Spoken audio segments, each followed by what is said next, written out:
So good afternoon, everyone. Welcome to this BERA event, Academic Publishing, Answering All Your Questions. We're hoping this is going to be a really fantastic session for everyone. This is obviously something as academics we all have an interest in. And as you're aware, BERA has a lot of different types of publishing out platforms. And we wanted this event to be an opportunity for you as our membership to learn more about our different publishing outlets, but also have the opportunity to ask your questions. So we have a marvellous panel this afternoon. I'm just going to briefly outline who we have on the panel. And then what will happen is each of our panelists is going to give a short presentation, around 10 minutes, about the types of publications they're representing. And then we'll have a slight pause for you to start posting your questions in the Q&A.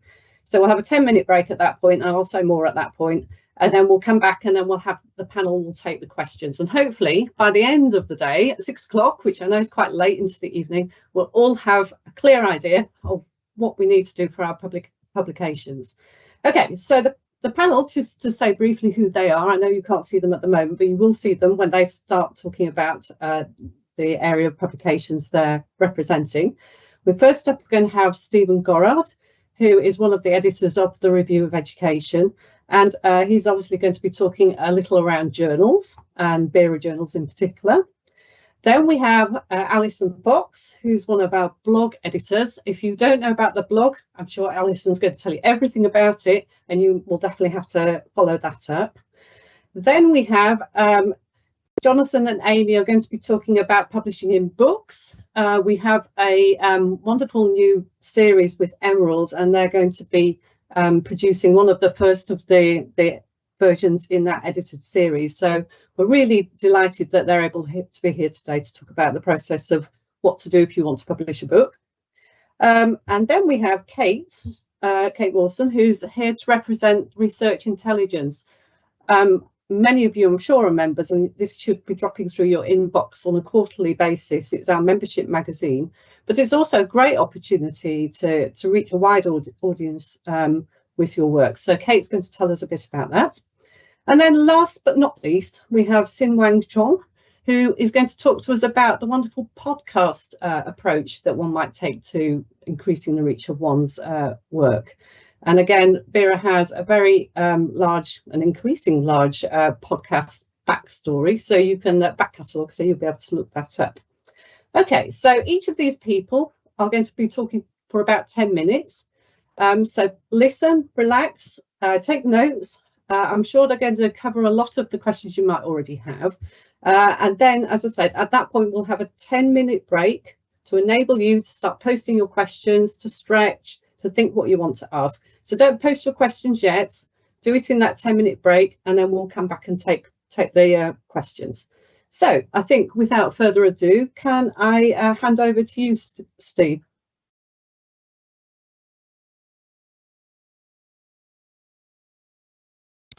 Thank you very much. I was muted by somebody. I hope you can all hear me now. And if not, someone will shout and tell someone.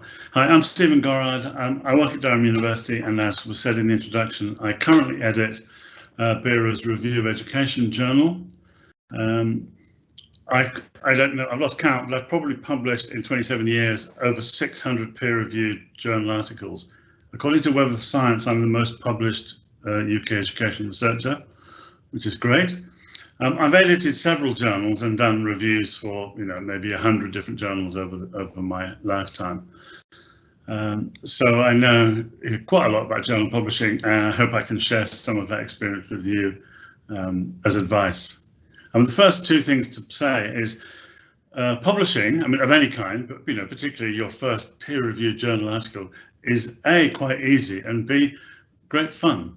And it's something you should not be scared of. You should be looking forward to it. It'll be, a thrill when you first get that paper accepted. So how do you do it? Well, although there's lots of practical tips about, submitting to journals, the crucial thing, of course, is to do good, robust research, which is relevant to an audience, and write it up properly. I know that seems obvious, but you can see from much of the stuff which is presented to journals, and even some of the stuff which is published in journals, but actually that's not often done. So the best start you can do is do good research, have a good study, and write it up so that it's easy for the reader to understand. I do not believe in an academic writing style. I never used it myself. I think it's incorrect. It's just a way often of trying to make it harder for people to read your paper. So I often use readability indicators for my research, for my research writing. And if I'm writing for like a middle school student, that's what it's judging, I think I'm pitching it at about the right level for the most of the audience. And that's true whatever the topic you're doing. Okay, that's that. Also, of course, tell the reader everything they need to know. It's not a mystery story. They're not supposed to guess the result or the end. You make it clear from the very beginning. Boring though that may sound. There are two styles, and I've used both in my time, but I prefer one, and I'll say why in a minute. Some people write for a journal, so they write a piece and they think, right, I'm going to submit it to a particular journal. And some people will write a piece and think when they finished it, oh, which journal would that fit? Where shall I send this? And they're both okay, but unless it's a special edition or you've been commissioned for a journal, I think the second one makes more sense, because most journals now, including Review of Education and the other BERA journals, accept submissions in different formats. Gone are the days where you had to reformat a paper or write it in a particular way for a particular journal. What you do is you submit it, and the reference style and so on is as you've written it. And if you're accepted for the journal, the editor or the publishers may ask you to revise the format for that journal. But I wouldn't worry too much about that beforehand. So I would always tend to write a piece that hasn't been commissioned, write what I want to say, and then look at it and think, right, where would there be a suitable audience for this? Where would I get the most readership, and so on? Obviously, length is a factor. You've got to consider how long it is. There are some, I think Phi Kappa Delta, I think it's called in America, in the USA, allows 3,000 words in a piece. One like Burge typically accepts between 7,000 and 9,000 words, something like that. And a lot of journals are of that sort of 8,000 words type. I think Research Papers in Education currently accepts 12,000 words, and Review of Education accepts up to and possibly over 20,000 words. So you've got to tell the story as you want to tell it, and then you will have some limitations on where you can send the journal depending on its length. You've also got to check for relevance. A lot of papers are simply rejected, or what's called desk rejected. That's, sent back to the author saying, no, thank you, we don't want this, on the basis of relevance. So if it's, the modern journal Early Childhood Studies, and you've done research on higher education, and you send it there, you sent it to the wrong place. I know that's a bit of an extreme example, but you take my point. Be sure that it's relevant to the journal, and you can tell something by the title, but also if you go to their website, they will have an about the journal section, and they'll have paragraphs, possibly pages, about the purpose of the journal and what they're looking for. So make sure that what you're sending them fits into that, so you don't get desk rejected on relevance from the beginning. Now, what you would tend to do with most journals is you go to their website and you upload your article. You'll probably have to separate the abstract from the main paper, and you'll have to anonymize the paper for at least one version, so that your own references, your own name, any acknowledgements you put in will be taken out, so that the person reading it as a reviewer can't see who you are. And you will simply upload that, and you'll have to ask a lot of questions about things like, did you get any funding for this, or how many words is it, or how many figures, or whatever there are in the paper. There are slight differences between different publisher sites as to how you do it, and you have to feel your way, but most of them are relatively easy to use, and they're becoming more flexible over time than they used to be.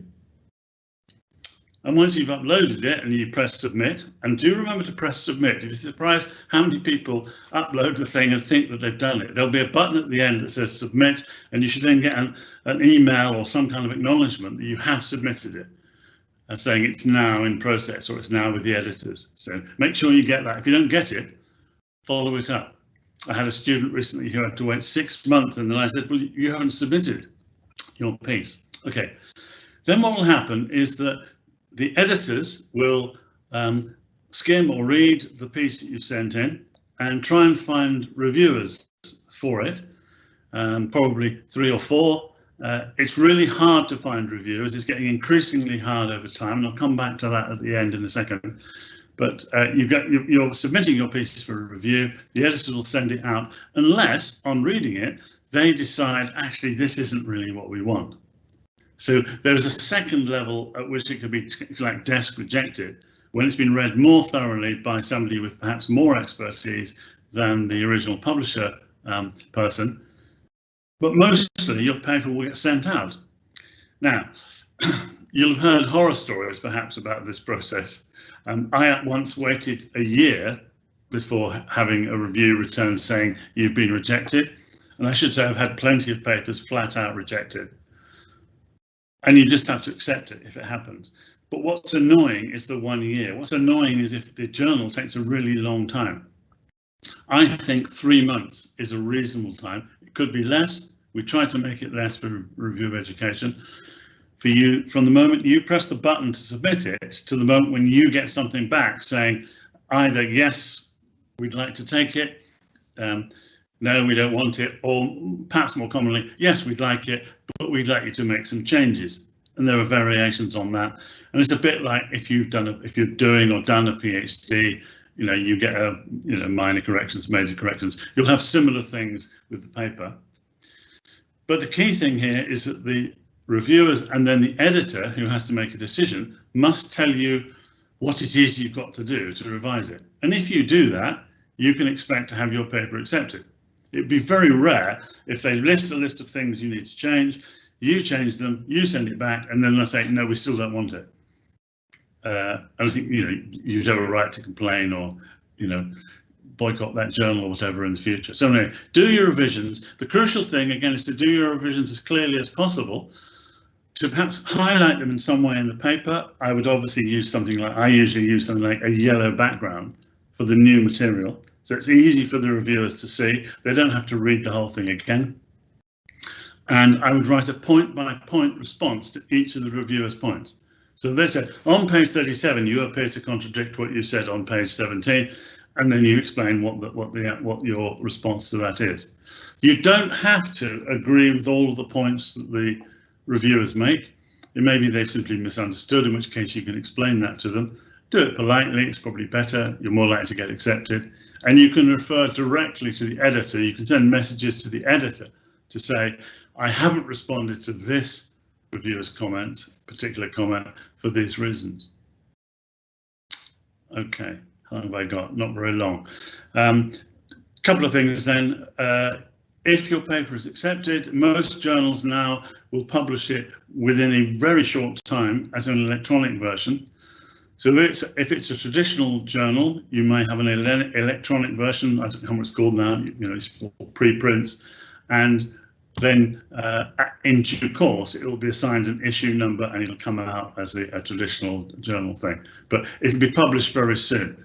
So there's not the delay that used to be, and you can start citing it and telling the media about your exciting new paper. A couple of points then. I mentioned the need for reviewers. All journals throughout the world are struggling to find reviewers. There are more and more papers, more and more reviewers needed. That makes it hard for us as publishers, but it means if you want to get review experiences, people will bite your hands off. So if everybody here would like to write into Review of Education or whatever and say, yes, we'd really love to do some reviews, what we'd normally do, if you're a new reviewer, is ask you to do it with a couple of other people the first time, and then you become an apprentice and so on, and then you become an experienced reviewer. You can publish your paper the subject of your paper in many forms. So it could be when people are coming out and talking about blogs later. You could publish it in the press, you could publish it in a professional magazine, you could publish it as part of a book. But obviously you've got to be careful of self-plagiarism. But by and large, journal articles are the one where people are looking to say, yes, this has some kind of imprint of quality. We could discuss another time how much quality that really is. And the last thing I wanted to say is open access. If you can manage open access, then do that, because it means people can read your stuff. You know, in science, in places like physics and so on, it's unethical to take public money, do research, and not make your innovative findings immediately available. And I think it's similar in education. We should be pushing more and more for open access, and universities tend to have agreements now with some of the major publishers.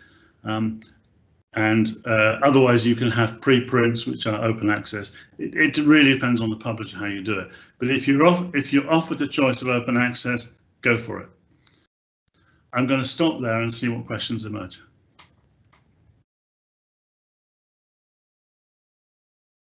I think we're moving on to Alison now. Thank you very much, Stephen. That's very helpful. I'm sure there'll be lots of questions later. Alison. Hi, welcome to the session, everybody.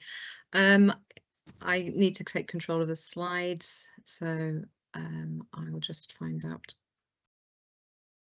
I can't see the parts that I saw before when we were practicing to move the cursor to change the slideshow. Perhaps that will work.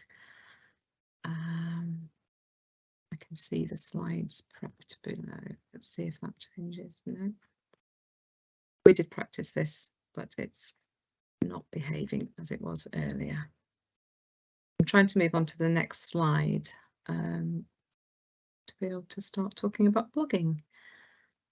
I can try using the arrows. Thank you, whoever that was.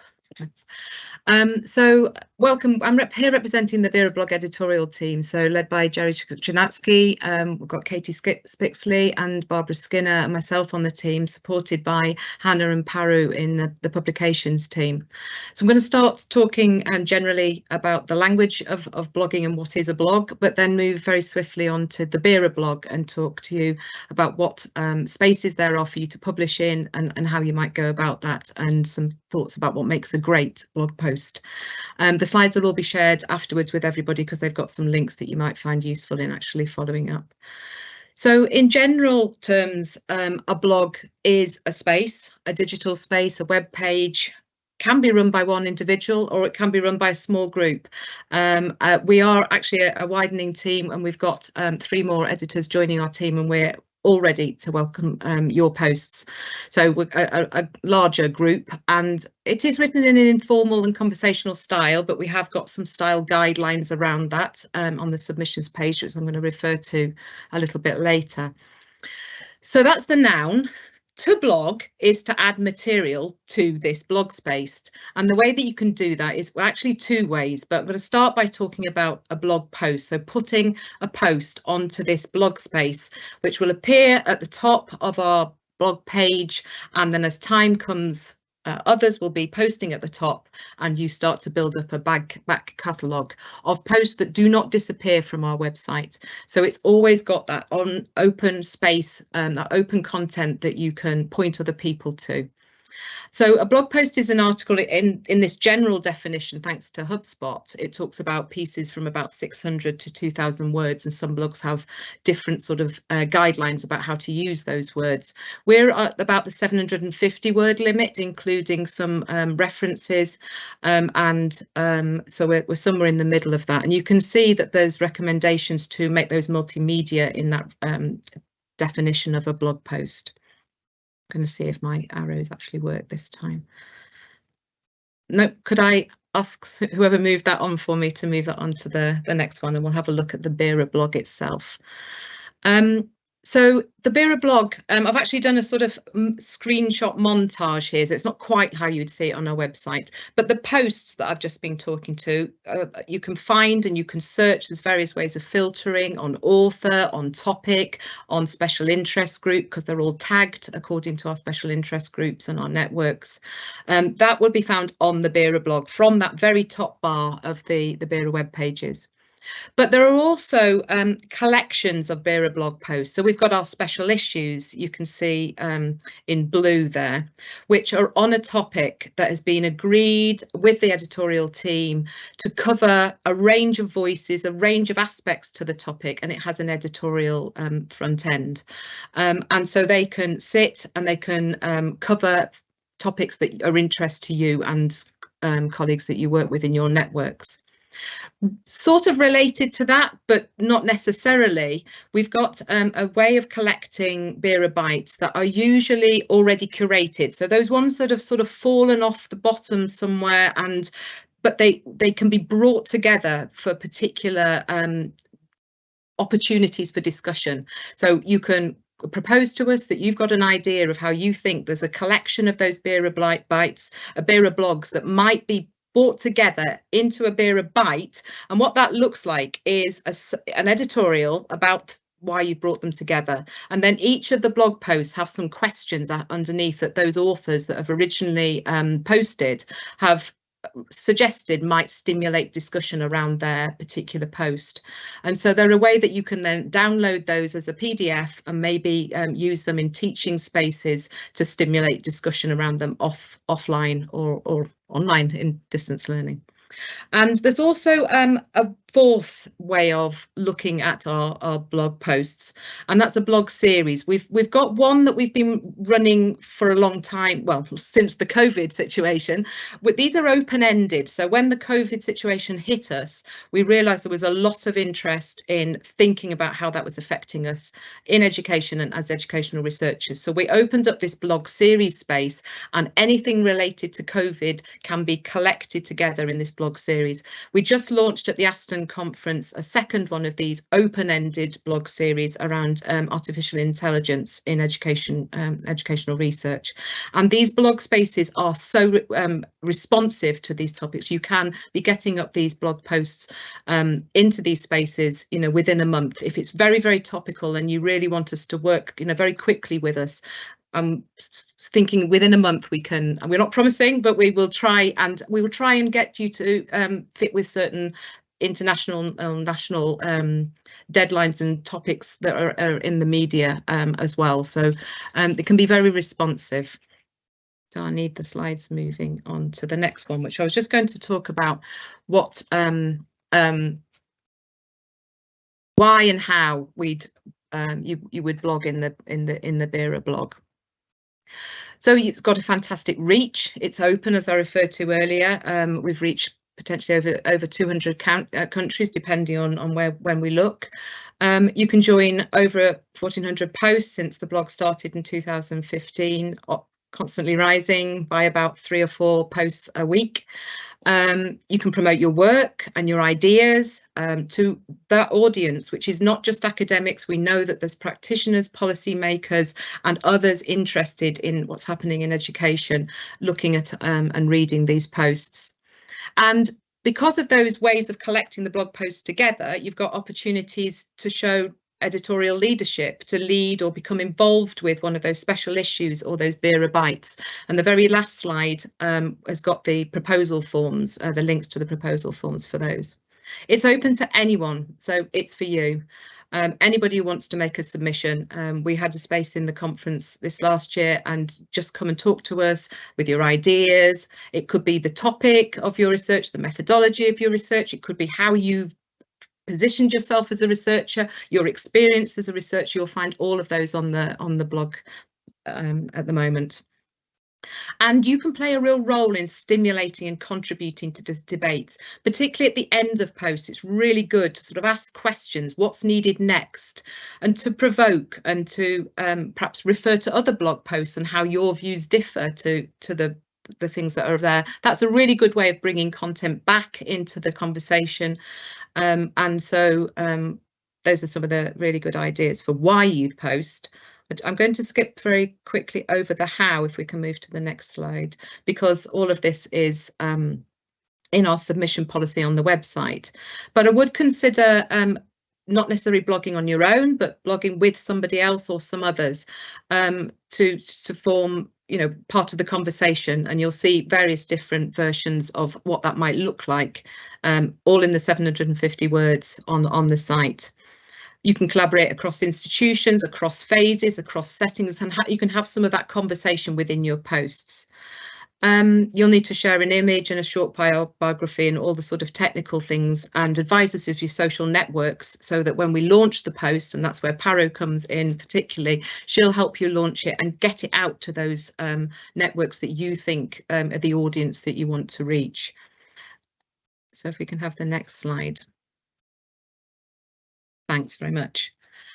So what makes for a great, in inverted commas, probably, BERA blog post? We've had some wonderful training from the conversation, those who run the conversation, which is so effective at reaching the audiences that we hope that educational researchers would want to reach, and making a real difference to the conversation generally in society. So we've sort of incorporated some of their advice into this and the next slide. So they really helped us think through around how things are searched for on the internet, and how important that title is, and really be playful and provocative with that title. Cut to the chase in the introduction, and really explain in the very first part why you would want to read this blog post. People will be skimming through, possibly on mobile phones of various sizes, and just get them gripped. Provide some context. It'll be an international audience, so make sure that everything is for that international reader. No acronyms, context explained, ages of children explained if you've got children and young people in there. So just make it accessible. But what we really need is for you to be talking about an issue.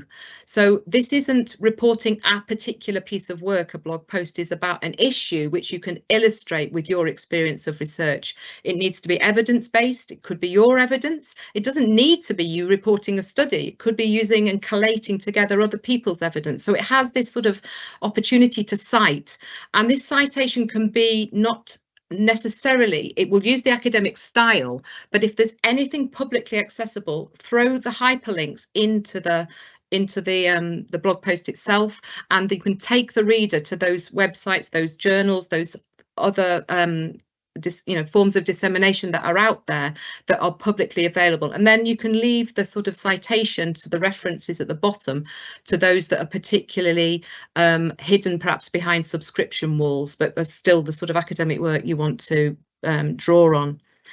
So they're saying that building in the hyperlinks really helps it be found, your post be found by the search engines. Also using subheadings and keywords also helps visibility by search engines. And also they were encouraging us to do more of what we haven't been doing so much, is including images. So if you have an image with copyright, have a think about including it. So I'll leave you to digest the other do's, because I know that time's moving on. Yeah, I can see that I need to just flick through to the next slide. If I think it's Hannah helping me with those. So when you get these slides, you'll be able to see the sorts of things to avoid. Remember the 4 nations and some of the things I've already mentioned. Remember not to focus on a particular piece of work. So there's some advice there. Can you just move on to the next slide, please? And people can digest this afterwards. And so when you get these slides, as I say, we're really looking forward to receiving your post. We're a very informal group. I think maybe that's because I'm showing this showing my house here today. All the posts are accepted, with 1 or 2 that people didn't really want to respond to the feedback and just didn't want to fit the sort of discussion we were having around what it might look like. We will help you get it published. It may be 2 iterations, it may be 5. We'll just have a conversation with you about it. We will keep your voice. We won't be telling you what to write, but we will just be encouraging you to sort of make those great posts that we know that will be really well received by our audiences. And so these are the links as to how you can get involved. That's me. Fabulous. Thank you, Alice. And I'm sure there'll be lots of questions later. So now we're moving on to Jonathan and Amy, who are going to be talking about scholarly books. So the floor is yours. Hi everyone, so I'm Jonathan Glassard. I'm going to go first, and then my colleague Amy Quickfall is going to follow. So I'll try my best to keep this to the point. It's really there's quite a lot of information to get in here. The first thing I want to say is not all the publishing and research that we do as academics has to be about the ref. I think you know, I'd like to encourage colleagues to publish in a range of formats, in a range of journals and a range of journal types, and a range of different types of books as well. It shouldn't all be about the ref, you know, publishing in the best quality journals and publishing with the best publishers. I think what I'd like to try to do is encourage colleagues to think about publishing books for practitioners that have a practitioner readership, also books for students. I think that's really, really important. So I think the first thing is, when you're thinking about doing a book, obviously you'll have an idea for a book. Have a think about the publisher that you might like to go with. Have a look at the websites. Be clear on the type of book that you actually want to write. So is it going to be an academic scholarly book, or is it going to be very practitioner focused, or is it going to be a mixture, basically? So have a real think about who is the audience really, and always try to make your work readable and accessible. There's nothing worse than reading something and then having to read it 10 times to understand what, you know, what the author's trying to say. You need to get clear, concise, really well expressed English, I think. So the key thing, I think, then is to have a rough idea, to contact the publisher, and try to then get linked with what is called a handling editor. So the person who works for the publisher, who will then basically work with you to develop your proposal. So what you will then do is have a discussion with them. I would never sort of advocate writing a book and then thinking, oh, well, I've written a book, now let me send it to some publishers, because a book takes an awful long time to actually produce. It's a lot of work to write a book, and it's better to know that it's going to get published really with a particular publisher. So you're writing it with a particular publisher in mind. So once you've been linked with the handling editor, develop the proposal with them, have lots of discussions with them, lots of conversations with them. They will be experts within education and educational publishing, so they will have lots of ideas as well. Consider the market, so consider what's already available, consider what's already been published, and when you're doing the proposal, really think about what your book can offer that is different to what's already available. Okay, so how is your book different to what's already available? How is it better than what's already available? And just basically show that you've done your market research and you've reviewed the range of material that's already been published. Develop the proposal then with the handling editor, and obviously with the other authors if you've got some co-authors. And then once you've got the proposal, and you're happy to submit it to the publisher, and then what often then happens is it goes out for peer review at this point, and it will come back with some feedback. So you might be then waiting several weeks or even a few months to get the feedback. It will go to quite a few people who are experts, who are other academics usually working within other universities, and it's anonymous peer review, and then it'll come back, your proposal will come back, they will have looked at the proposal and they'll give you some feedback. Now, I guess at this point, once you've actually got to the point of sending a proposal out and doing all that hard work and then getting feedback, it can be quite annoying at this point, because then you think, oh well, I've got to go back to the drawing board, I've got to add more to it, I've got to work it up again and develop it further. But try and stick with it, because often I always think the advice that comes back from the peer reviewers is really helpful in improving the work going forward. That's the view I always take, that actually, you know, it's just gone to other academics within the field, they're going to help you to improve the book, and often it's really beneficial to take on board their feedback. There might be aspects of the feedback that you disagree with, and you can discuss that with the handling editor. It will come back with either, usually, this is brilliant, let's go ahead and write the book, there's nothing to change, or it will come back with, you need to do some revisions to the proposal, and then you might have to resubmit it again, which is fine. Or it might come back and the reviewers might say, well, actually, no, this is not really suitable, or it's not really making a contribution. There's work that's already been published. And they might sort of give it a no, but then it might be that you then just need to submit it elsewhere and have a conversation with a different publisher at that point, rather than just thinking everything's a disaster, because often somebody else will be interested in the work. Once the proposal's been accepted, then it's just a case then of signing the contracts, starting the writing process, I guess, then, and as you start the writing process, touching in with the publishers all the time, checking in with the handling editor. There'll be a handling editor that's kind of supporting you through the process. The contract will stipulate when the book needs to be written by, but that you can negotiate that with them at the start. Don't give yourself a really short time. I always say, allow yourself sort of 12 to 18 months to do the writing. Be realistic about how much time it's going to take you on top of your day job and all of that. Keep touching base with the editor, with the publishers, and agree, I think, at the beginning what the chapters are going to look like. So how are they going to be structured? It's often helpful to have a chapter template that you're writing to, so there's some kind of consistent structure between each of the different chapters. Keep your writing style accessible, okay? Obviously, you'll need to include literature and scholarly work, but keep it accessible, keep it clear. Consider breaking up the text with diagrams. Make sure that you always bear in mind the international readers as well. So don't use terms like Ofsted, or if you're going to use terms like Ofsted, you need to explain what they are. Terms like key stage, an international reader might not know what that means. Okay, so just explain your terminology, and just always bear in mind that international readership. Break your chapters up using headings and subheadings and diagrams to make it interesting.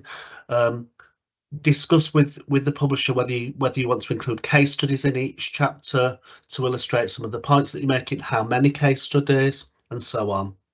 Define any key terminology that you use, and I think those are the key points. And eventually work towards submitting the manuscript. I'm going to hand over to Amy now.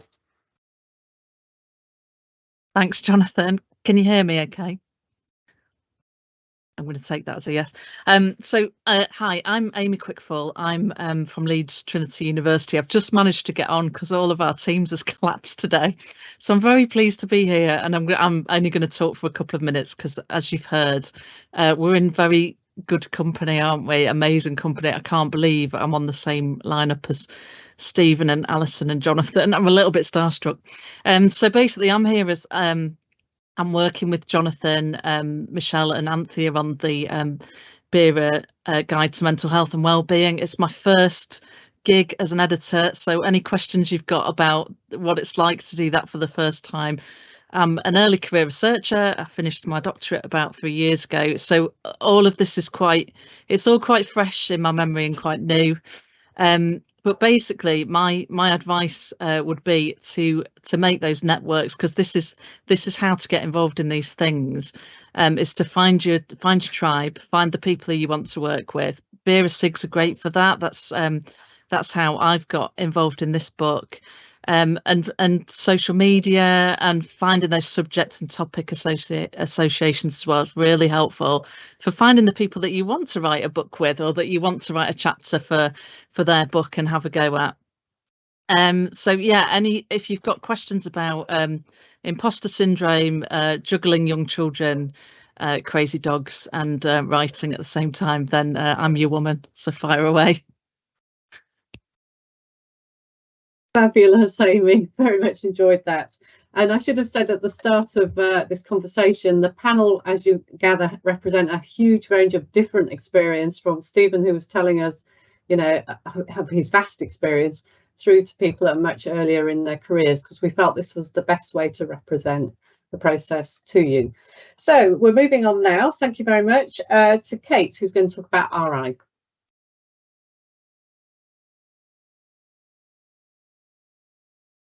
Hello, everybody.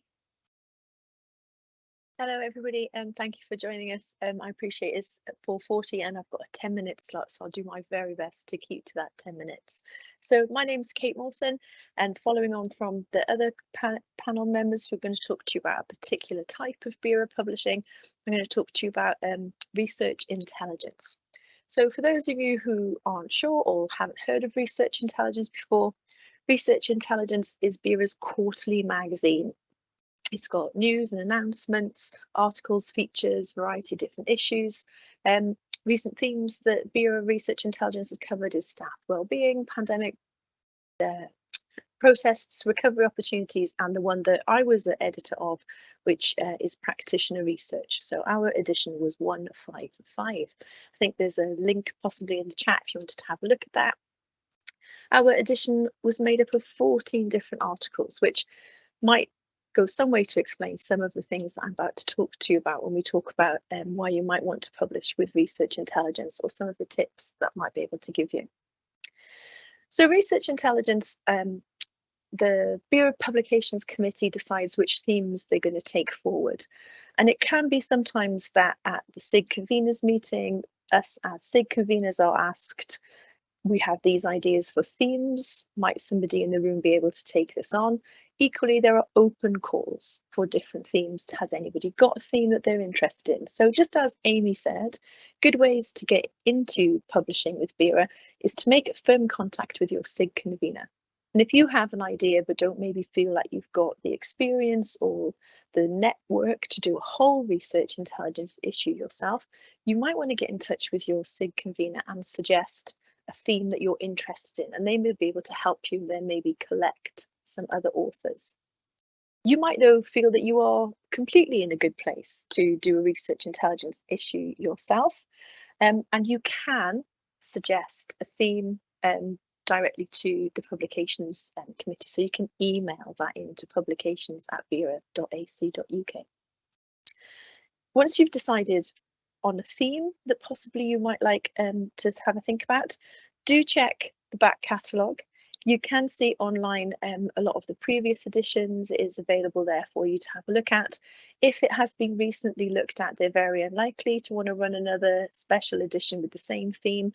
So do have a good idea about maybe where there's a gap or something that you think you could focus on, which hasn't maybe been looked at by RI Research Intelligence for some time. So what is research intelligence then? So we've got a magazine type publication, therefore it's not quite as formal as journal articles, but it does require referencing. So any of the articles that you're hoping to pull together will require referencing. We suggest that every article you put forward is around 1,000 words. Research Intelligence will have some other content in the magazine. There'll be some kind of announcements and news that BERA might want to make, so you're not completely making up all of the content of that magazine.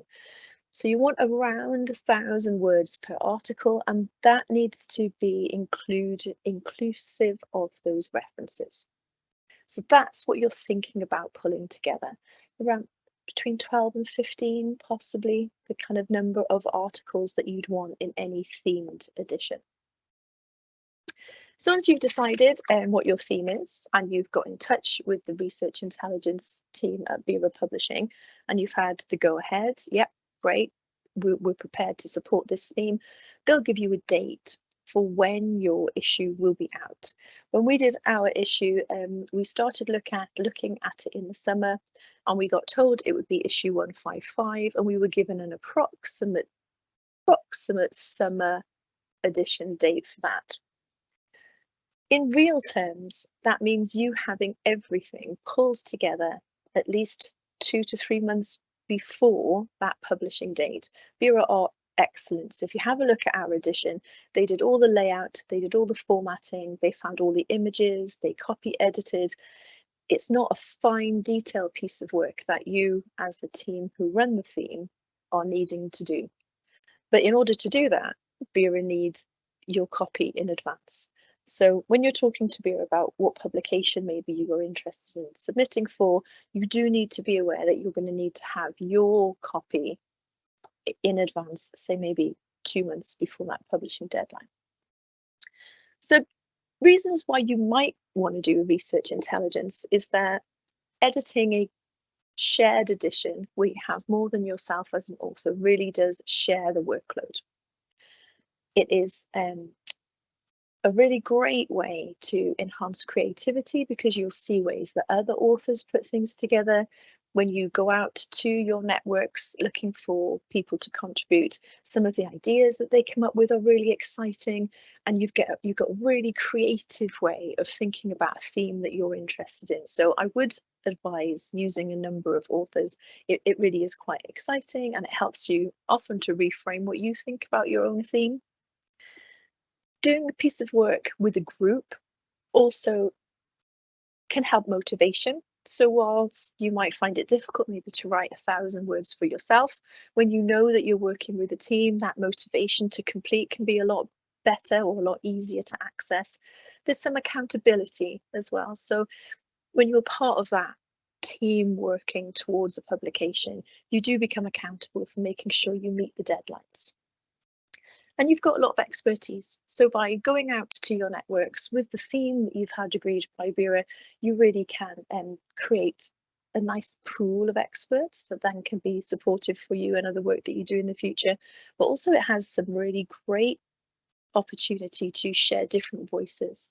BERA are always keen to hear from all of our 4 nations, so not just people from England. So if you have contacts in Scotland and Wales, Northern Ireland, and being able to suggest those people as authors will also get some favourable, it will be looked on favourably by BERA and the team. So do try and keep your remit wide when you're thinking about who you could include.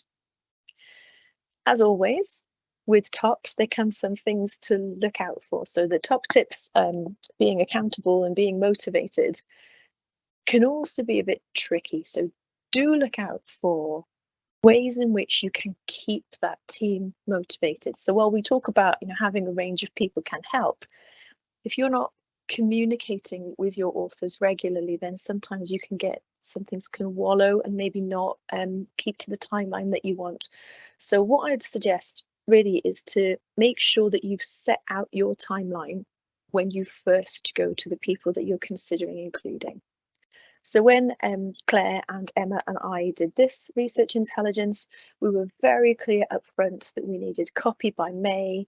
Therefore, we would look for first drafts in the middle of February, that then we were looking for expressions of interest by the October, and really clear and concise messaging about when you're looking for content, when you're going to get your feedback back to the team, and making sure that you communicate with them regularly. By communicating regularly, your authors know that you're still working on it. It's a long time, really, October to May.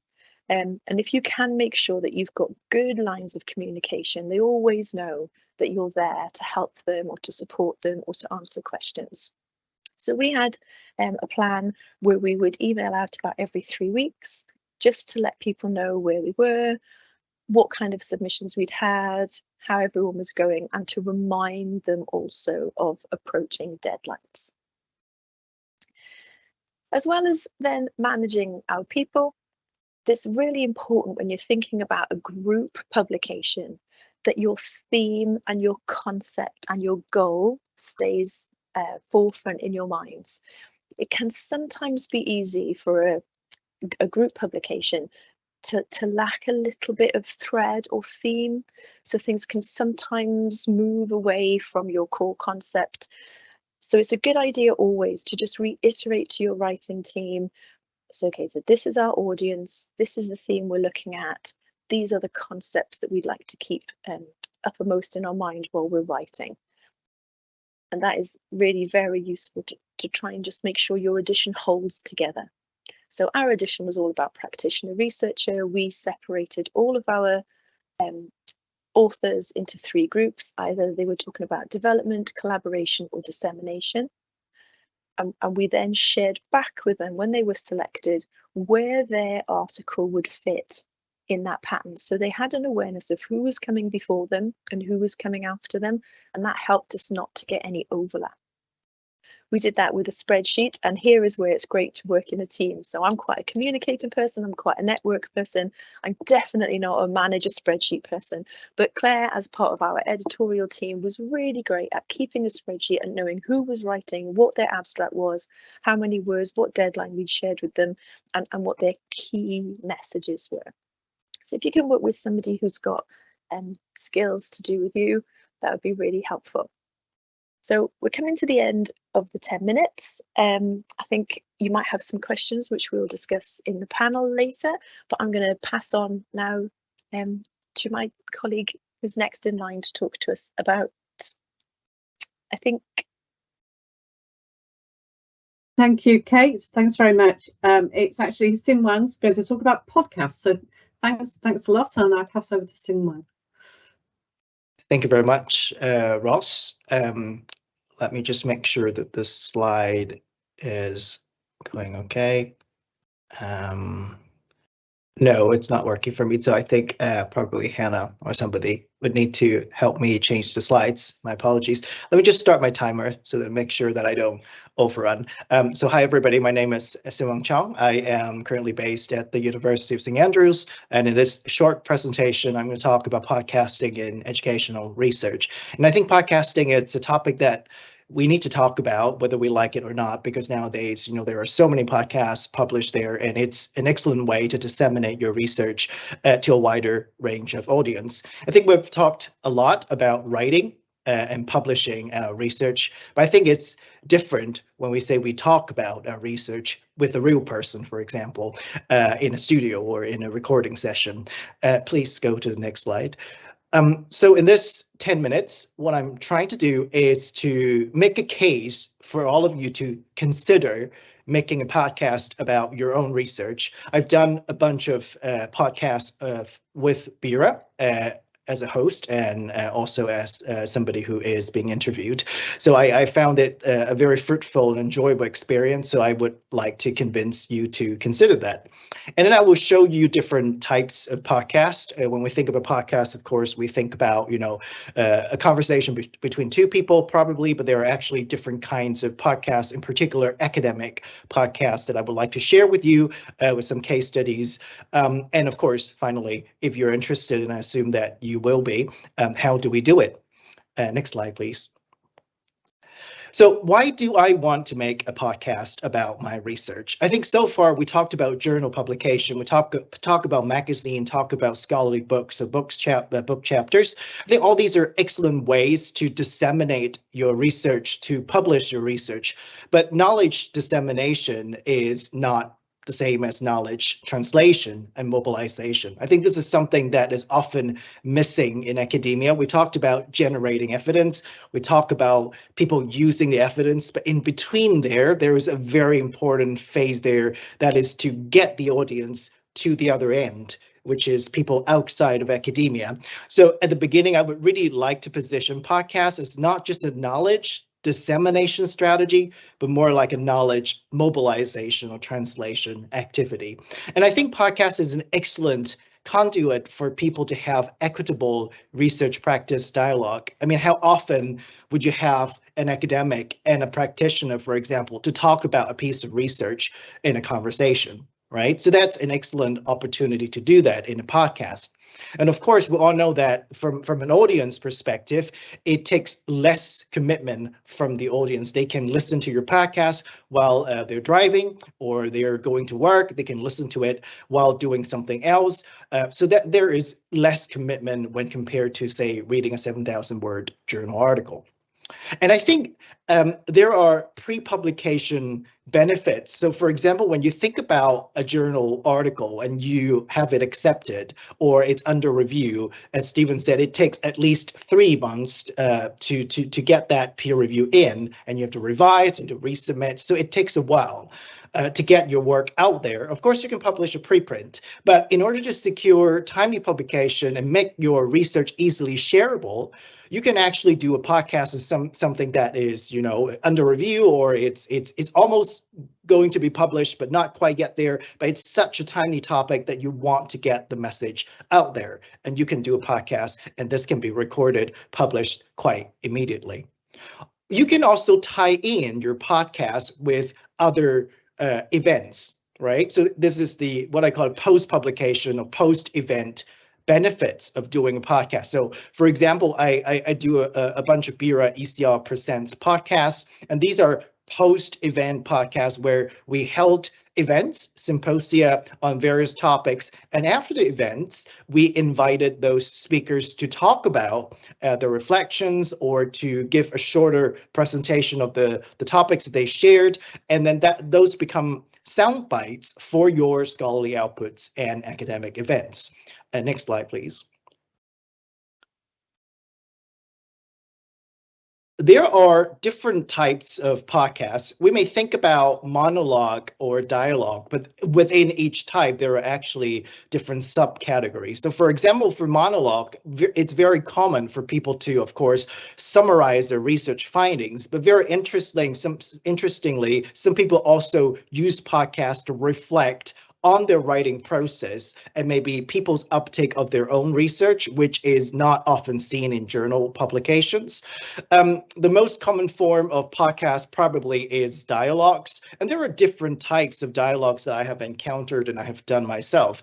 First is, of course, single round dialogue, a chat between a host and an interviewee, or there is a format that I call a dialogue loop, and I will show an example later. There may be interviews, debates, or even audience participation as well. I'm going to show you some examples. Next slide, please. The first example is Scholarly Peers. This is a podcast that I set up myself with Shannon Mason from Nagasaki University in Japan, where we interview academics about their experiences and narratives of journal peer review. And these are 30-minute semi-structured interviews with a combination of pre-planned questions, but also a bunch of spontaneous follow-up questions. So it's a kind of chat, a kind of conversation about our guest's experience, either editing a journal, peer reviewing for a journal, or writing a piece for a journal. And the questions are usually shared with the guests before recording, so that some guests would like to get prepared. Some guests, they don't really want to look at the questions. They just want to engage in a very kind of spontaneous and natural conversation. And it's appeared, you can find it on different podcast platforms. And I think this is one thing that I would also like to highlight at the beginning, is that how accessible, how far-reaching a podcast can be. You can find it on Apple Podcasts, on Spotify, on different platforms, that it could help you reach a lot of audience, and that will bring people to your written piece eventually. Next example, next slide, please. The other example is a different format. It's a live podcast. So this is another initiative that I run called Tesiographics. It's a knowledge exchange platform for English teachers. And we run these 30-minute live talk shows on X.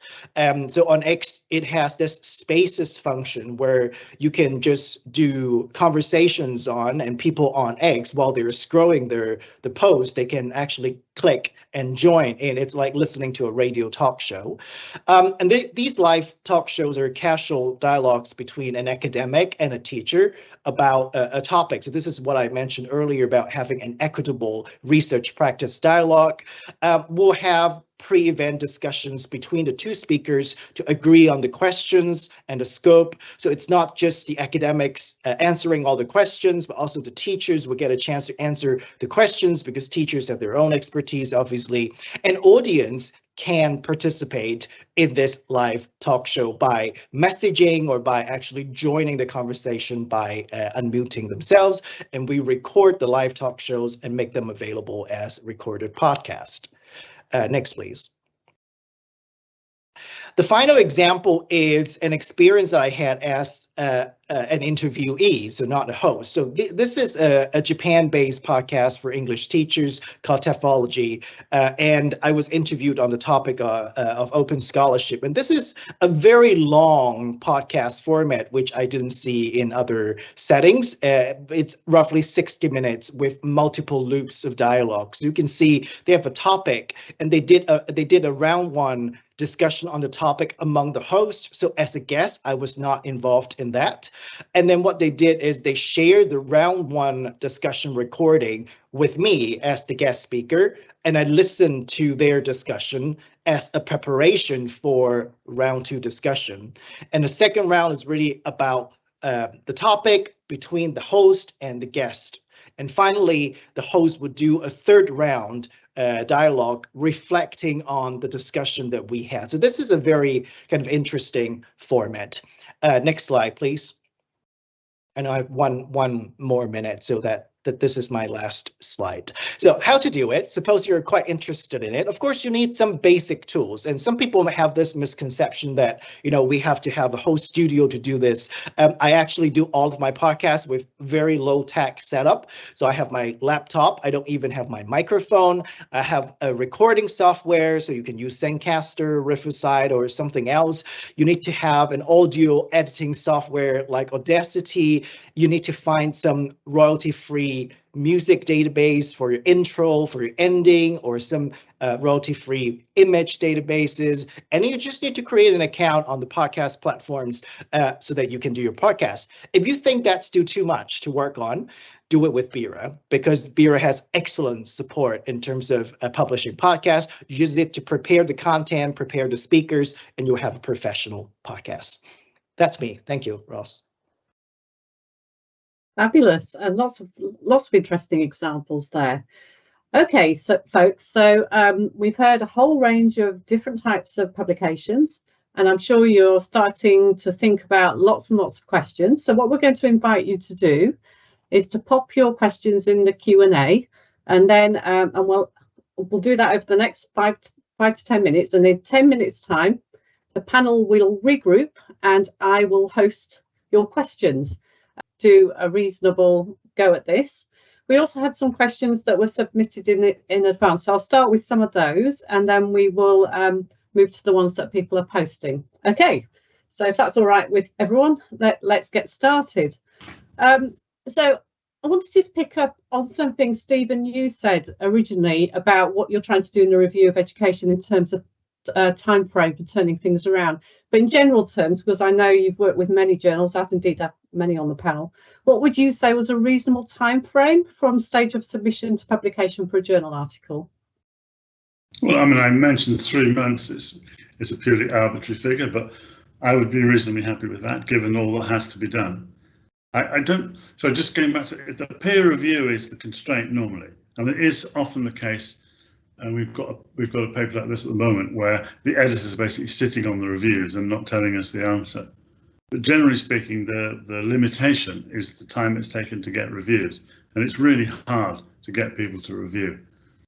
But I think that editors need to be tougher on this in terms of asking reviewers to review it in a reasonable time frame. So, for example, if I can't do a review in the next 2 days, I don't accept it. There's absolutely no point in it sitting in my inbox for 6 weeks before I can do it. There'll be so many other requests before that. It's absurd to do that. I think basically you're asked to do a review. If you can see yourself doing it in the next few days, do it. It doesn't take very long to do a review. Otherwise, say no, and they can ask somebody else. This idea that, I don't know, it comes from some prehistoric era that people sit on these things for months and they get a really long time to do a review. It's not needed. That's really helpful to say that. So part of the problem at the moment is reviewers in the system. Yeah.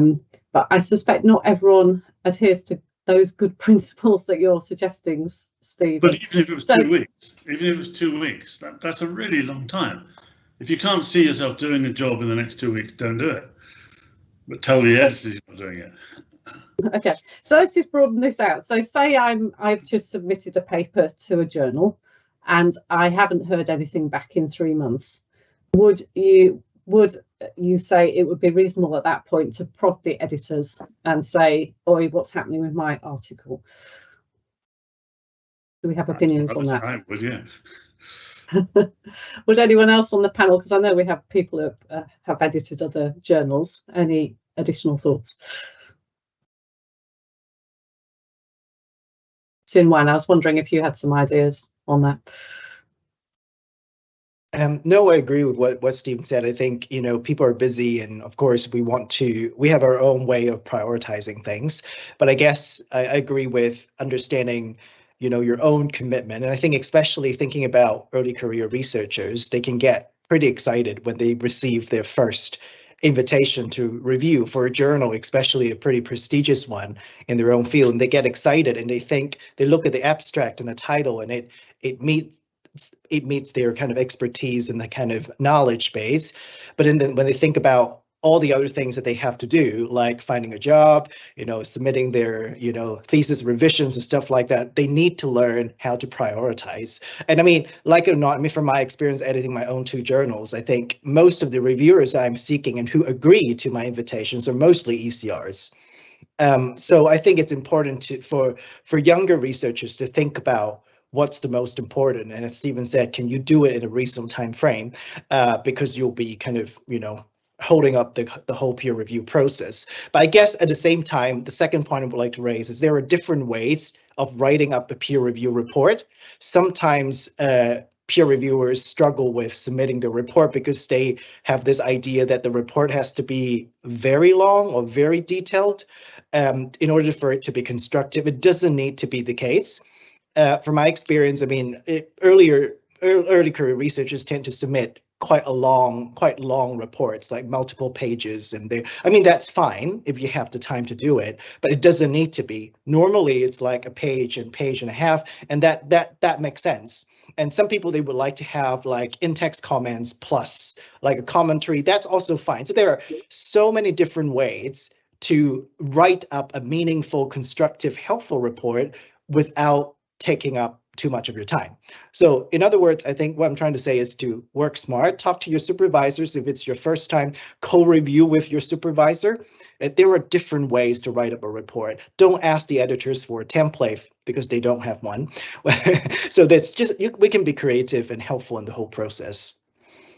Okay, that's really helpful. So just sort of following up on that, because just something you mentioned there is this idea, particularly for an early career researcher registered for a master's or a doctoral degree.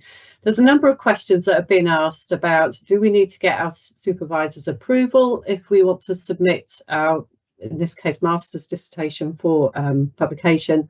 And, as a student, who owns the intellectual property on this? So could we have some advice from the panel on that matter? I'm wondering where to take that first. Stephen, thank you. I can certainly tell you what I think on that. No, of course you don't have to have your supervisor's approval, but surely you'd want to ask for their assistance if you really are simply need your first paper. I normally find, I don't expect it, but I find that my students will show me a draft and I will offer them advice and maybe even rewrite bits of it and so on. Sometimes they're writing in a second language and you can do a little bit of adjusting of sentences you think are a little jarring or whatever in the abstract. That's fine, and I think that's normal. But of course you don't have to. If you have a bad relationship with your supervisor, then you don't have to.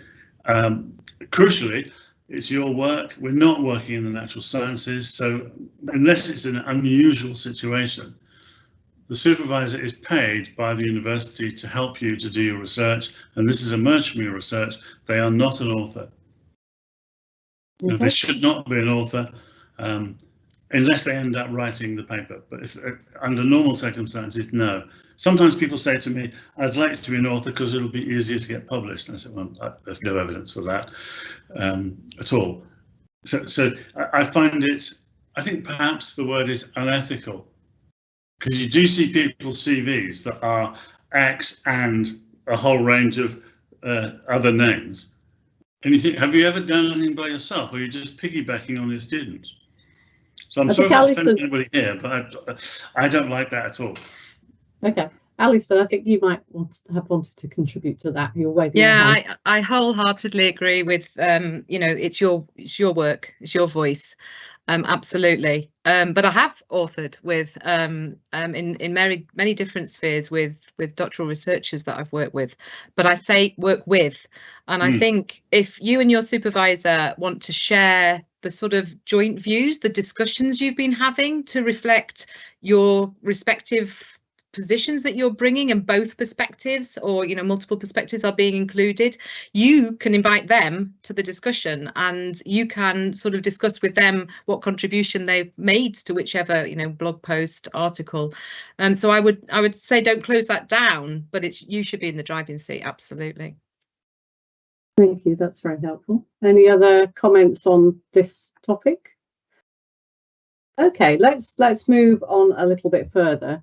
So we've had some questions around publishing books, and you know, you have very helpfully outlined the process, Amy and Jonathan. But one of the questions we've been asked is, you know, should you write the book in full first, or just write the proposal? And how do you go about approaching a publisher directly? Should you go through an agent, or can you do that directly? So I'll put that to Jonathan and Amy first, but others may also have things they want to contribute. I wouldn't write the book first, because I mean, obviously writing a book, it takes an awful lot of work. It's really hard work. It's going to take months and months and months and months to write a book, and actually then you might not find a publisher, and therefore I would always contact the publisher before, discuss it with them, get their approval, know that then I've got a contract to write the book for them.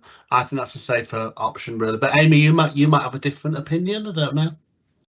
No, I think I agree. Well, sometimes you've written the book in your head, haven't you? Or you've written your thesis and you want to turn that into a book. That's different. But I think if you starting afresh with an idea, then sound people out about it first. What do they think? Because often you speak to publishers and they'll give you a different spin on what you could do with that idea, how you could perhaps work with other people, or you know, it could have a different direction to the one you've got in mind. And if you were having to re-edit a whole book to fit that, it'd be really difficult. In terms of finding a publisher, there's lots of really lovely people who work for publishers. So when you're at BERA or the conferences, they go to BERA. Yeah, go and meet them, go and talk to them. They're really lovely people. And even if you've just got the seed of an idea, don't worry about that. Go and talk to them, find out if they're interested, what they've got going on in that area, and you'll be really surprised. They're very helpful. They want the books, so they will talk to you, and they really welcome your ideas. So I would highly recommend that. And also on the websites as well, they've got a section on basically how to submit a proposal, or who to contact. So have a look on the websites. Thank you. Alison, did you want to? Sorry. No, Stephen, please. I was going to say, mentioning the forms, the proposal forms are similar across different major publishers. So that if you filled one in, even though it seems a bit fiddly, you know, putting all the chapter titles and things in once, if they're not interested, you know, and you're not getting the offer you want, then you can send it somewhere else, and it's relatively simple to convert from one publisher to another. I agree with what everyone said. Contact them directly beforehand, largely, with an idea. But you can contact, not agree anything, but you can contact more than one at a time. Yeah, it's not like submitting to 2 journals with the same paper, which is a no-no. Yeah, thanks. That's very helpful, Kate. Hi, thanks. Yeah, I was just going to say, one of the things that a publisher will ask you to do is what else is available at the moment on the market, and how is your book any different? So if you are thinking about a book and you're going to approach a publisher, it is good for you really to have an in-depth understanding of what is already available. What titles are available? Who are you in competition with? Why is your book different? Who's your audience for? So although you won't have written your book, obviously, because you need to be tailored to some of the publisher's requirements, it is a good idea for you to have knowledge of why there may be a gap for your book fits. Thank you. Alison? Yeah, absolutely. I've found going to the conference and talking to the different stalls is really helpful for that, is for finding out what sorts of books people are looking for. The publishers are looking for different types of books, and perhaps that even changes, edited collections or a sole or jointly authored book, which is two very different sort of genres. And one of the things I found really helpful was that talking to those publishers, they're quite keen, as you were saying, Stephen, about getting journal reviewers to get book reviewers. So actually, when you act as a book reviewer for a proposal for a book, then at the end it'll ask, have you got any ideas for books? And that's when you can start to continue that conversation. If your book isn't ready, your ideas aren't ready now, and you'll get something in the meantime, to engage with the publisher and see how they work, see what the back end is like. So yeah, I'd highly support the suggestions made on getting in touch. Thank you. Sin-Wan? I just want to go back to the point of whether we should, write up the book or part of the book. I think it comes back to the question of helping the reviewers to assess the quality of your book proposals. So very often, some publishers will ask for a sample chapter. So I think that even though you don't, I don't think you should write up the whole book, but you should be prepared to produce a chapter or something to allow the reviewers to kind of assess the quality. I think it's slightly different from journal peer review, where you have the finished product and the reviewers evaluate the finished product. But here it's almost like a pre-registered report, like you have part of the study planned and people are kind of assessing the quality based on bits that you produce. I think we also have to think about the quality of the sample chapter, and it's a whole different topic of talking about which chapter we put forward as a sample chapter and stuff like that. Yeah, that's extremely helpful. Just would you give different advice? I'm thinking of doctorals. There's a question about, if you've got your doctoral thesis and you're thinking of wanting to turn that into a monograph, a book. So that's already written. It's not the case where you're just starting out with an idea. Would you give any different advice?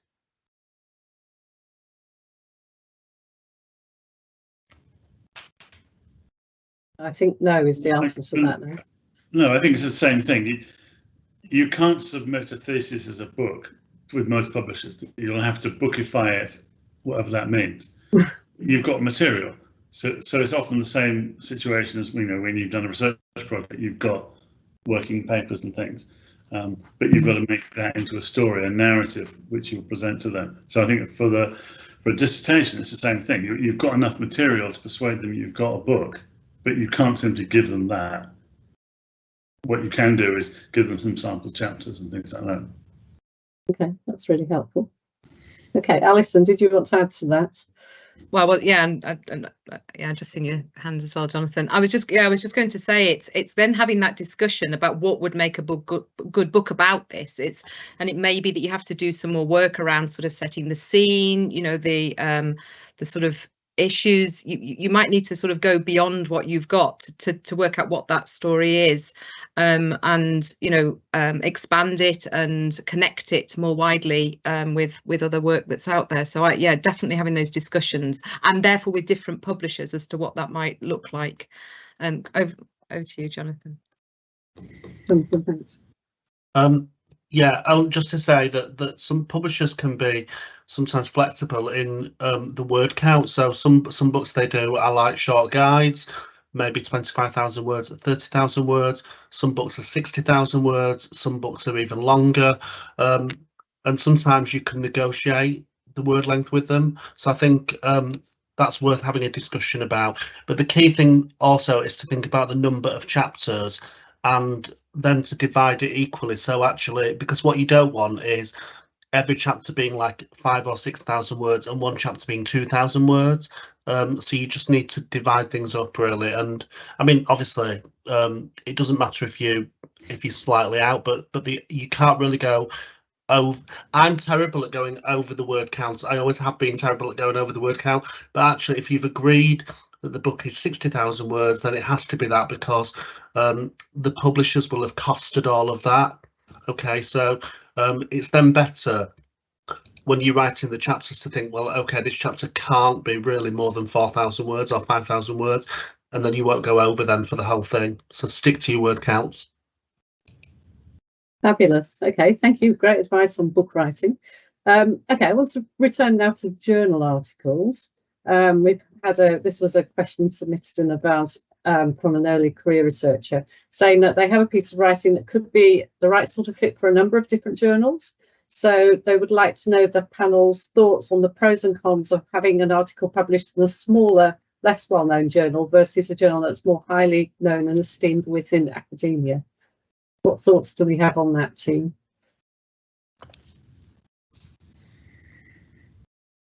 Somebody said earlier, I've forgotten who it was, you know, you're going to have a range of publications and so on. I've certainly got that. I've got stuff in, you know, really quite minor journals and then some of the top American ones. I'm happy with all of them.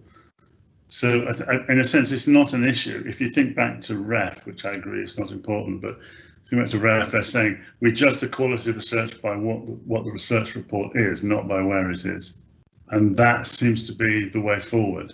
But, you know, the world being what it is, if you're going for a job or you're going for a promotion, maybe you should publish it in the most prestigious, high impact journal you can.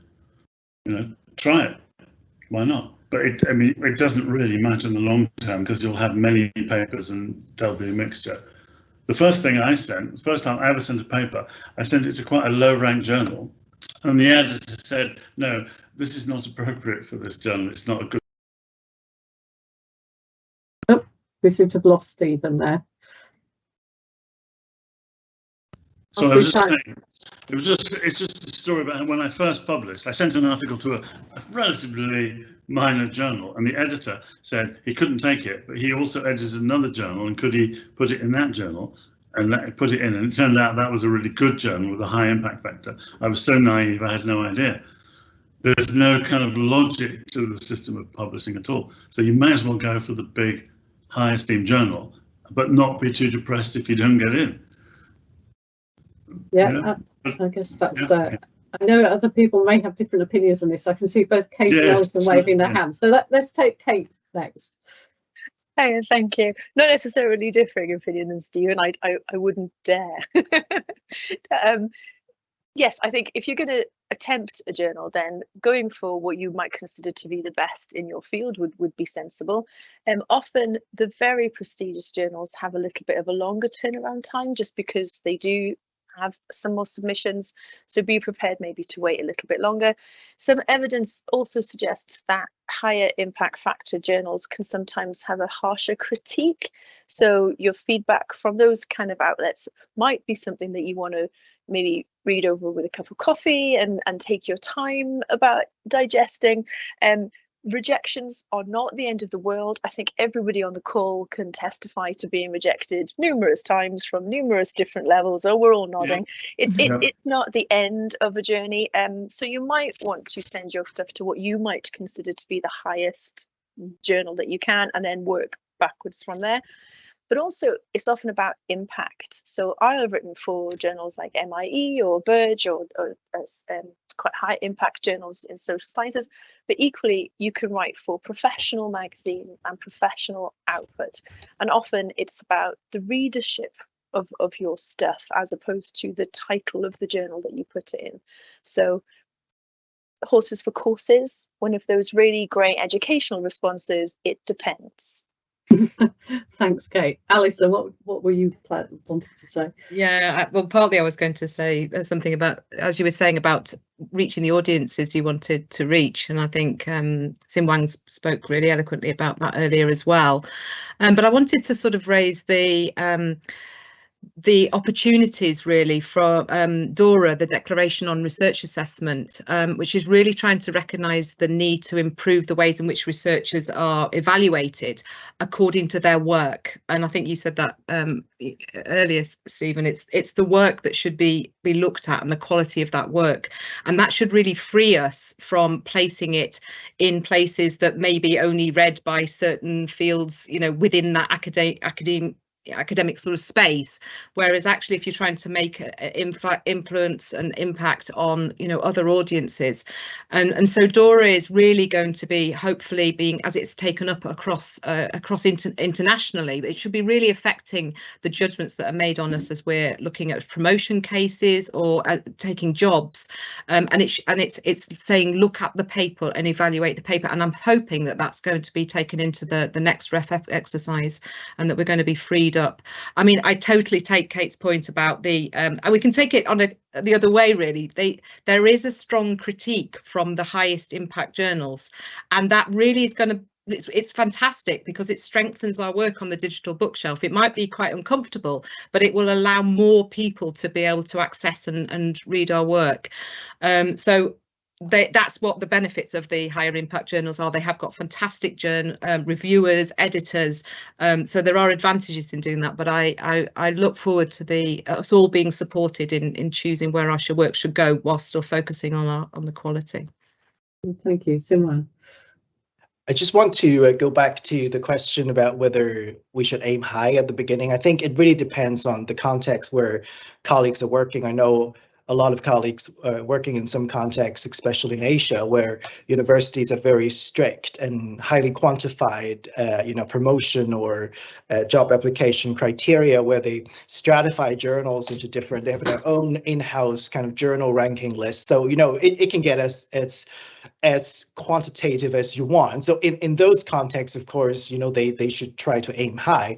But I think, it really depends on your own circumstance, whether you have enough time to go through multiple rounds of peer review, or you need to submit your CV and you need something on your CV and get your job application done. The second point I want to raise is, when we talk about high impact and low ranking journal, I think it's a matter of semantics, but I just want to draw attention again to ECRs in particular. When we say low ranking, it doesn't mean those journals are bad journals, right? So there's a big difference between low ranking journals and predatory journals.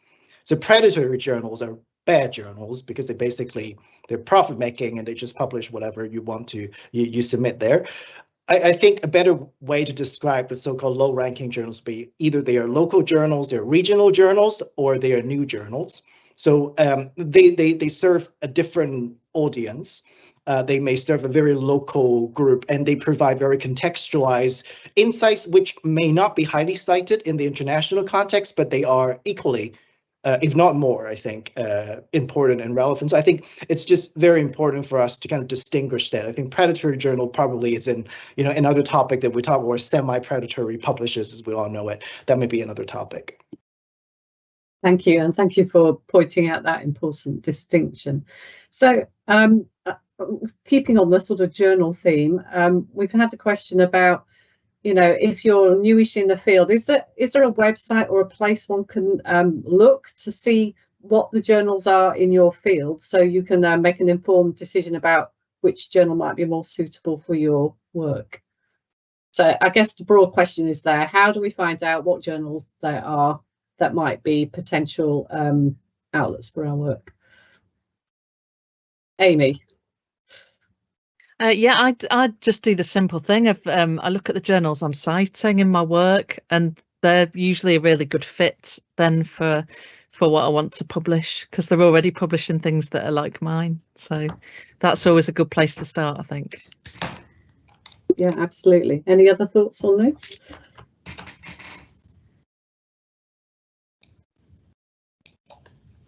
There are lists, and there are official lists, but they only tell you the name of the journal and the supposed ranking of the journal.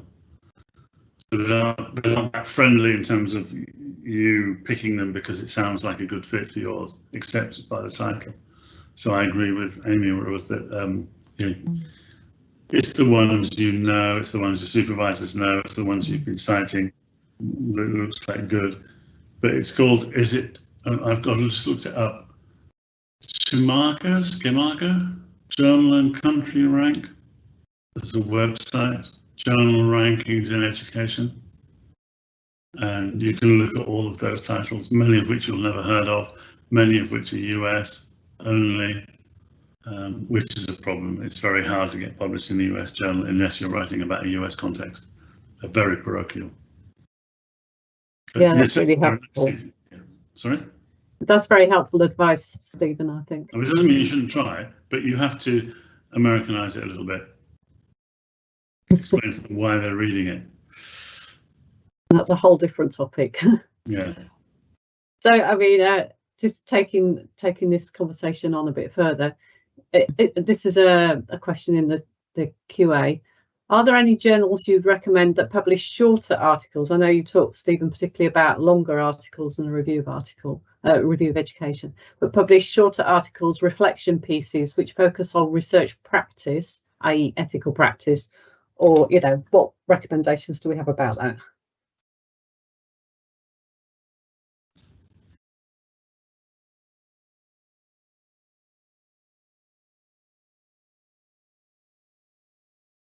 Particular suggestions? Simon? I don't have a particular suggestion because it depends on the field. Really, this, you know, in educational research, it depends on what you're researching. But I do know a number of journals, for example, in higher education, in teacher education, language education, where they have sections like short reports or brief reports where you can publish preliminary findings there. There may also be short sections on pre-registered reports where you submit your kind of all the sections apart from the findings and discussion and conclusion, you know, those will be shorter bits. There are also short sections focusing on communication, like communicating your findings with practitioners, or it's a very classroom-based, classroom-focused, pedagogical focus, kind of recount, reflective type of section. Of course, book review is often, you know, there for journals that can be quite short, but of course that's a totally different genre. So in short, I don't have a specific suggestion, but I hope this is useful. Thank you, Stephen. Yeah, I agree with that. Even if journals don't have a sort of a section for different kinds of papers, they just appear at once. Most journals will be flexible enough to accept short papers. So I'm just looking at the brevity of the paper there. You know, in Review of Education, we've published articles of 28,000 words. We've also published articles of 2,000 words, maybe less. So, for example, we published a protocol for doing reviews that was published in parallel across a number of journals. We've got currently 2 response papers in process where people are responding to an existing paper, and they're only a couple of thousand words long because they're in Nature. We would never turn away a piece because it was too short. And I'm lucky enough to have had, you know, 2,000 word pieces published in the Journal of Education Policy or something, because that's all it needed. The story was there, 2,000 words. Thank you very much. And they published it happily. Yeah, you shouldn't pad it out if it doesn't merit it, I think that's what you're saying, which is quite right. And also, I think, to go back to what Kate was talking about previously, you know, it may be that a journal article isn't quite the right format for what you're trying to achieve, and you may want to look to other opportunities, such as writing for a magazine like Research Intelligence, or thinking about writing a blog, or so forth. So there's lots of different ways you could think about that, which might be a different sort of publication outlet. But just to follow up, Stephen, on something you just said, if a journal says the word count maximum is 7,000 words, how strict in general are journals about this? In my experience, there's some flexibility. So, you know, you send it in and it's 7,500 words, and they might say, we'd like you to cut it down to 7,000 words, but then they give you 2 reviews, both of which will always say, we want more explanation or more something or other. The reviewers hardly ever say, take a section out. So you often end up publishing an article which is longer than the apparent word length. But don't be silly about it. I mean, don't say 9,000 if they say 7,000. Or write to the author, to the editors, and say, look, I've got this one. I think it's a perfect fit for your journal, but it's 2,000 words too long. You know, what would you suggest? And I've had both, you know, well, let's try it and see, and no, go away responses. Jonathan. Ask.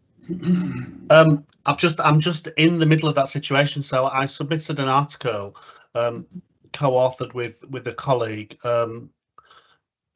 actually it's a good turnaround. It was about a month ago, maybe a bit longer, and It came back last week with amendments, which is good because that means that I always think if it gets amendments, they're interested. You know, they're probably going to want it to be published.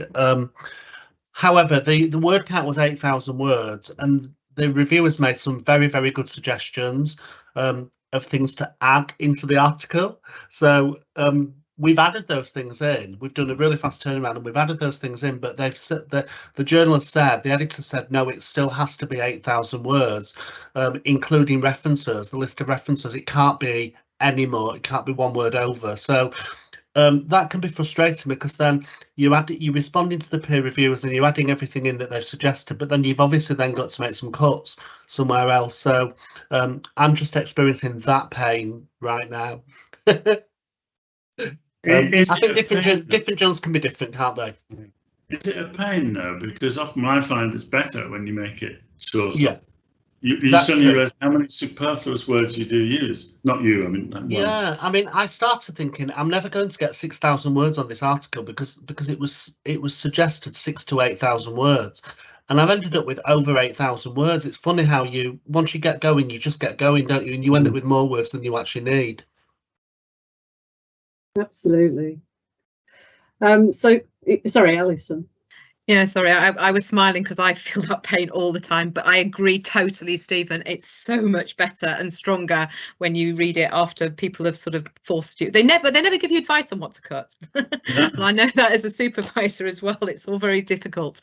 But yeah, no, what I was going to add to the mix was actually I've got some cases where I've got examples like that and I ended up putting them in the SAGE data sets where there was sort of stuff I wanted to explore. And so if you've got the ethical approval to share some of your data, I did a collaborative piece of research with some of our master's researchers around co-analysing something, and it was a really good space. There was a nice template for exploring the issues around that and then having this nice sort of DOI for that. And I've done that in a couple of cases, and they often put calls out for particular topics around research methods, research design, data analysis, whatever. So I'd look out for those because they really want a wide, and the first time they approached me was actually from my doctorate. So yeah, have a look out for their calls. Thank you, that's helpful. So sticking with journal publishing, there's a question here about, that it can be a very small world in some topics. So if your manuscript does get rejected after peer review, is it possible that if you send it somewhere else, it'd be the same reviewers, and how would you handle that? I don't know if anyone has experience of that issue. So do you mean as an author or as an editor? I think as an author, so you've had your paper rejected and you've sent it somewhere else, but because the pool of potential experts in your field is very small, is it possible the same folks will look at it again? Yeah. But sometimes they'll tell you, but sometimes they'll refuse to do it again. They'll tell the editor, I've already seen this and rejected it from somewhere else. I'm not going to look at it again. So I've had that as an editor, but as an author, I've had people saying, I've already, as I've already explained to you, when you submitted this to X, this is the point. But I mean, what can you do about it? There's nothing you can do. I think it's if they're rejected, they were probably wrong in the first place. They'll still be wrong, won't they? Absolutely. Anyone else want to pitch in? I'm just thinking about the defence that you sort of make, really. Then if you want to locate it in that field, it's sort of and that defence doesn't need, it needs to be to respond in a way that the person, and that's where we need our open-minded reviewers. We need disciplines not to have walls, and we need reviewers not to have their way of seeing a piece of work and how it would be written, and also as our examiners for all our doctorates and things like that. But I think you can still show that you've responded and you've listened, and to find that with sort of respect, but also to help explain how you feel you're locating it in that field. And I think that maybe sometimes when you think it isn't just this field, because whatever strand of methodology or whatever, it doesn't need to go into a particular place, because it can have audiences outside of something that's very tight and defined. But I have worked on some of these journals that are more international, where they bring reviewers from all sorts of different disciplines, and some of the conversations that the editors need to sort of work with is, you know, people rejecting and say, you know, that the same piece of work. So I think it's to do with open-mindedness and trust and respect in the conversation, really, I would say. Thank you. Sue-Ann. I had that experience once as a peer reviewer. So I reviewed that manuscript once for Journal A, and then Journal B invited me to review the same manuscript.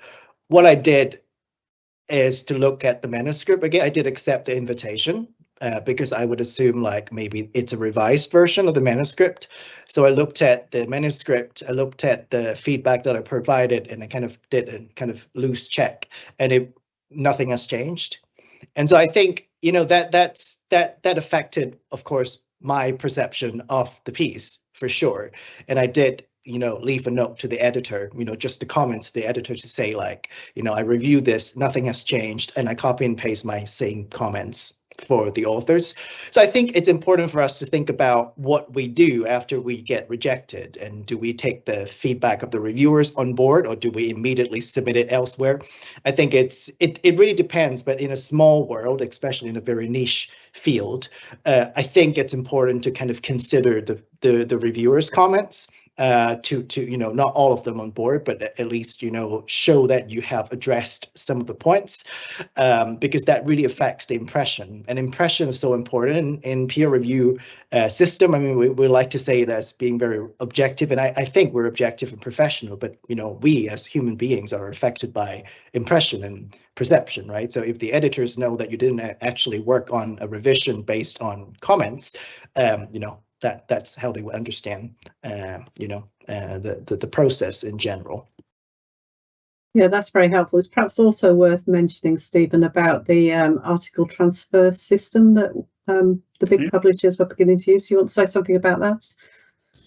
Yeah, so within the sort of Wiley family, and the Vera family, and a few more sort of wider journals, we're given an option as editors of, you know, the usual range, accept, offer some revisions, offer some larger revisions, or reject. But we also have reject, but in inverted commas, offer transfer to another journal.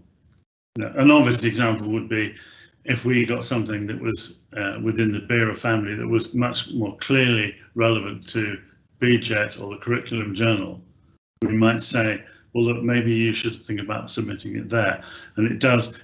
It's transferred internally, you don't have to resubmit the paper. I mean, if you agree, the author has the choice. If they agree, it then gets transferred to the other journal along with any comments or reviews that have already been done to that other journal.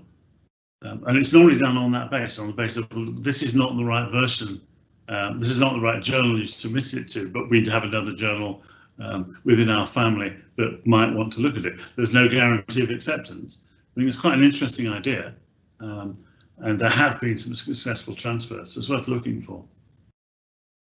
Yeah, thank you. Yeah, that's interesting. Thank you. So I'm conscious of time. We've got about another 7 minutes or so. So I want to broaden out beyond journals. And I know a lot of people have asked questions about journals, and many of us have tried to answer in the chat. So hopefully you have some answers, even if we're not going to address it as a panel.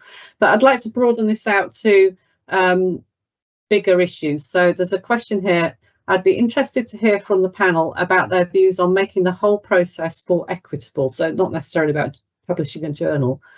What do we need to do to make publishing a more equitable process? I think that could be answered for all our perspectives.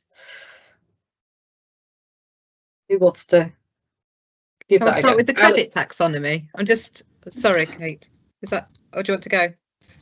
No, I just wanted to mention the credit taxonomy, that links on with our comment earlier about DORA, and how there's this wonderful sort of granularization of the roles that people might be playing in any one piece of work, other than the authors that submit the actual piece of writing.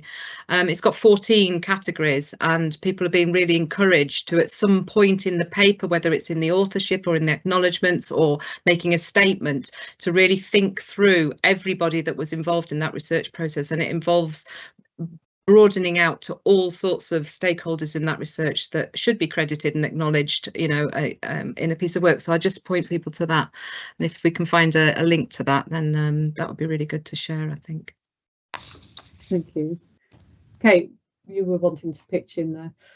I think I might have answered in the chat directly to the questioner, but I know that Vera particularly is keen to make sure that there's representation across a range of different people at different stages of careers, different parts of the country, different groups that you might decide that you identify with.